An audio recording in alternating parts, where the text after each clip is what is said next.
avec le père et la mère de la petite fille. Tous les gens pleurent et ils sont dans le deuil à cause d'elle.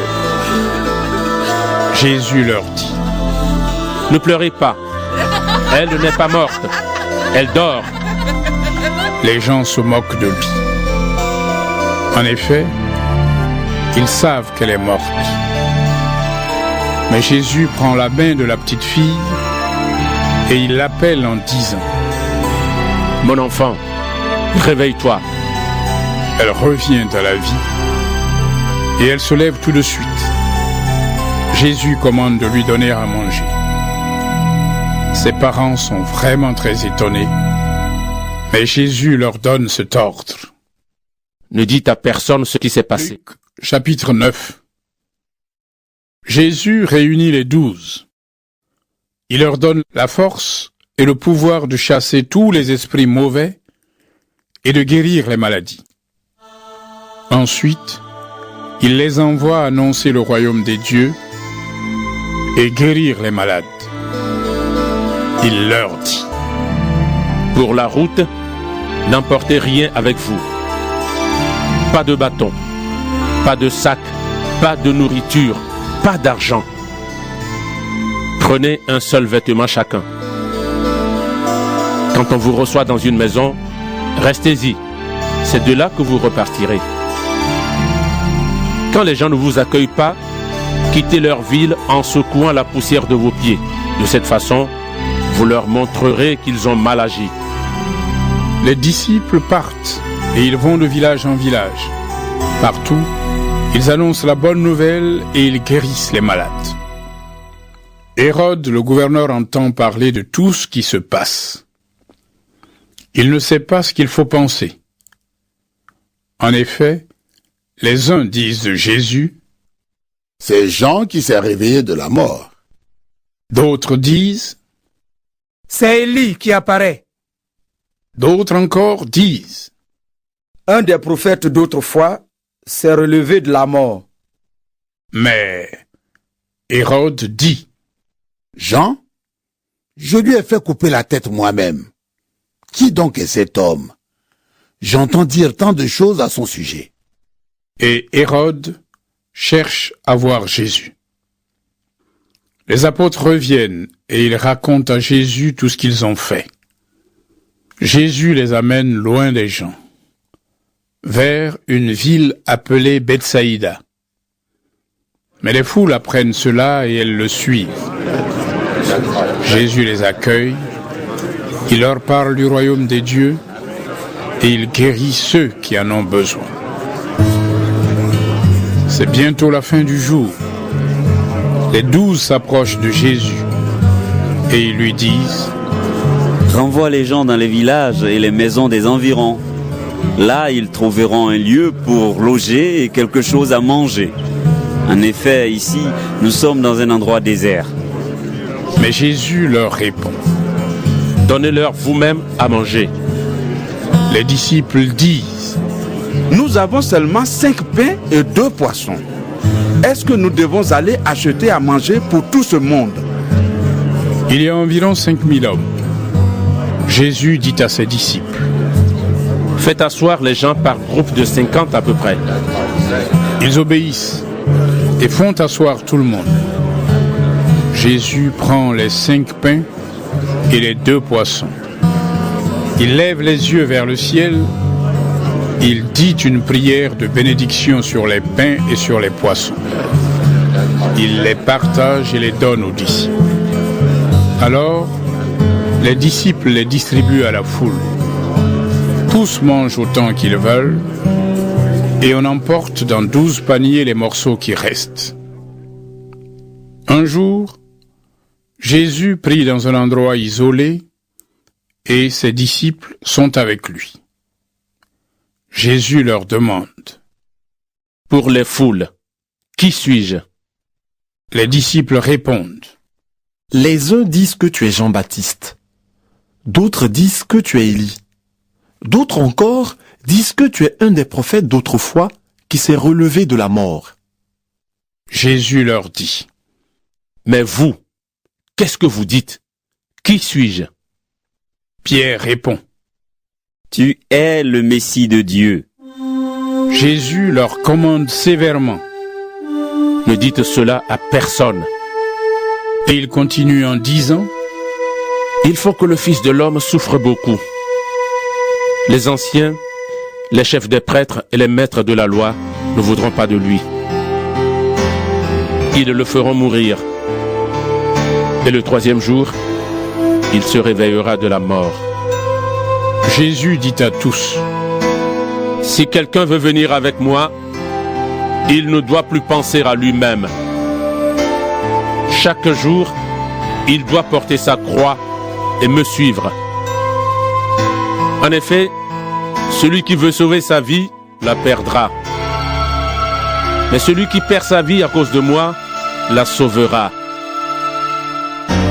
Si une personne gagne toutes les richesses du monde, mais si elle perd sa vie ou si elle se détruit elle-même, à quoi cela lui sert-il? Si quelqu'un a honte de moi et de mes paroles, moi, le Fils de l'homme, j'aurai honte de lui quand je viendrai dans ma gloire et dans la gloire du Père et des anges saints. Oui, je vous le dis, c'est la vérité. Quelques-uns ici ne mourront pas avant de voir le royaume de Dieu. Environ 8 jours après avoir dit ces paroles, Jésus emmène avec lui Pierre, Jean et Jacques. Et il monte sur la montagne pour prier. Pendant que Jésus prie, son visage change et son vêtement devient blanc comme la lumière de l'éclair. Soudain, il y a 2 hommes qui parlent avec lui. C'est Moïse et Élie. On les voit entourés de la gloire de Dieu. Ils parlent avec Jésus de sa mort prochaine à Jérusalem. Pierre et ceux qui sont avec lui dorment très profondément. Quand il se réveille, il voit la gloire de Jésus et les 2 hommes qui sont avec lui. Au moment où Moïse et Élie vont quitter Jésus, Pierre lui dit: Maître, c'est une bonne chose pour nous d'être ici. Nous allons faire 3 abris, un pour toi, un pour Moïse et un pour Élie. Mais Pierre ne sait pas ce qu'il dit. Pendant qu'il parle, un nuage arrive et il les couvre de son ombre. Au moment où ils entrent dans le nuage, les disciples ont peur.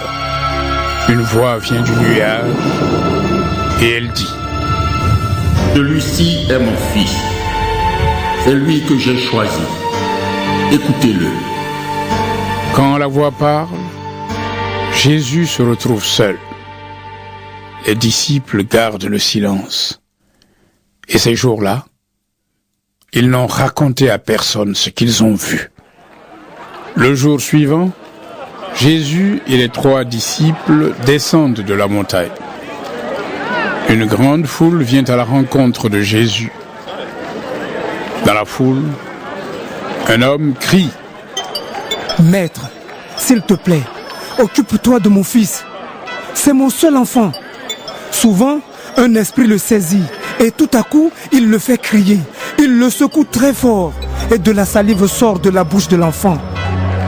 L'esprit lui fait beaucoup de mal et il le quitte difficilement. J'ai demandé à tes disciples de chasser cet esprit, mais ils n'ont pas été capables de le faire.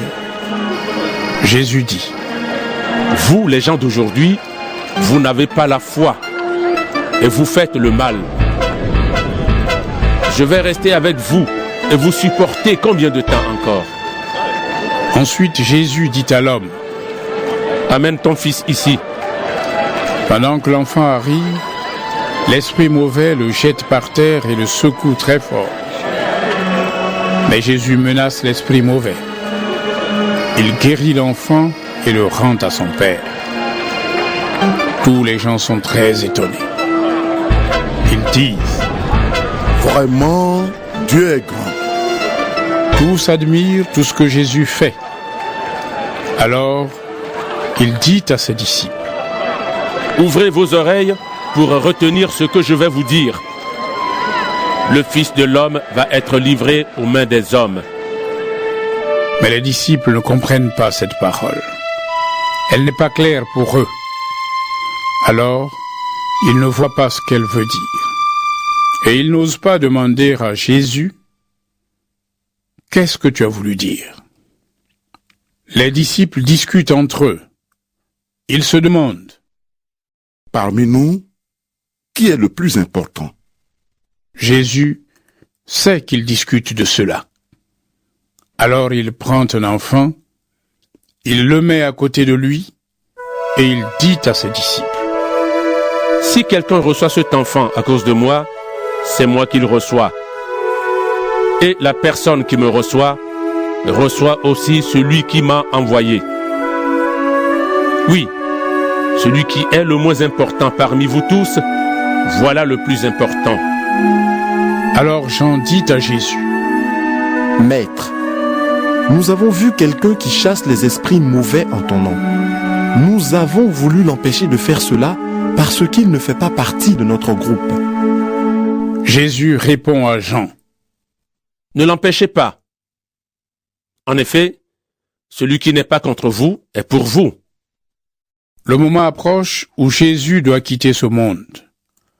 Alors il décide avec assurance de prendre la route de Jérusalem. Il envoie des messagers devant lui. Les messagers partent et ils entrent dans un village de Samarie pour préparer la venue de Jésus. Mais les habitants ne veulent pas le recevoir parce qu'il marche vers Jérusalem. En voyant cela, les disciples Jacques et Jean disent à Jésus, « Seigneur, si tu veux, nous allons commander au feu de descendre du ciel et de détruire ces gens-là. » Mais Jésus se retourne vers eux. Il leur fait des reproches et ils partent vers un autre village. Ils sont en route et quelqu'un vient dire à Jésus, « Je te suivrai partout où tu iras. » Jésus lui répond, « Les renards ont des trous pour s'abriter et les oiseaux ont des nids. Mais le Fils de l'homme n'a pas d'endroit pour se reposer. » Jésus dit à quelqu'un d'autre, « Suis-moi. » Mais l'homme répond, « Seigneur, permets-moi d'aller d'abord enterrer mon père. » Jésus lui dit, « Laisse les morts enterrer leurs morts.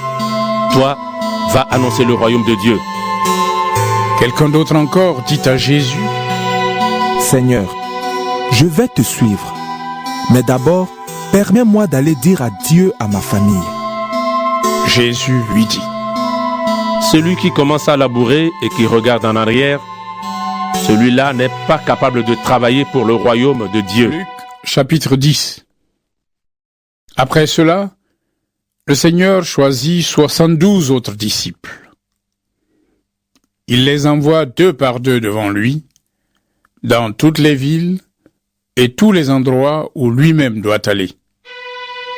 Il leur dit, « Il y a une grande récolte à faire, mais les ouvriers ne sont pas assez nombreux. Demandez donc au propriétaire de la récolte d'envoyer encore des ouvriers pour faire sa récolte. Allez, je vous envoie comme des agneaux au milieu des loups. N'emportez pas d'argent, pas de sac, pas de sandales. Sur le chemin, ne vous arrêtez pas pour saluer les gens. Quand vous entrez dans une maison, dites d'abord « Paix à cette maison ». Si un ami de la paix habite là, votre paix restera avec lui. Sinon, elle reviendra à vous. Restez dans cette maison. Mangez et buvez ce qu'on vous donne. En effet, l'ouvrier doit recevoir un salaire. Ne passez pas de maison en maison. Quand vous entrez dans une ville où les habitants vous reçoivent, mangez ce qu'on vous présente. Guérissez les malades qui sont là et dites à tous, « Maintenant, le royaume de Dieu est près de vous. » Mais quand vous entrez dans une ville où les habitants ne vous reçoivent pas, allez sur les places publiques et dites aux gens, « Nous enlevons même la poussière de votre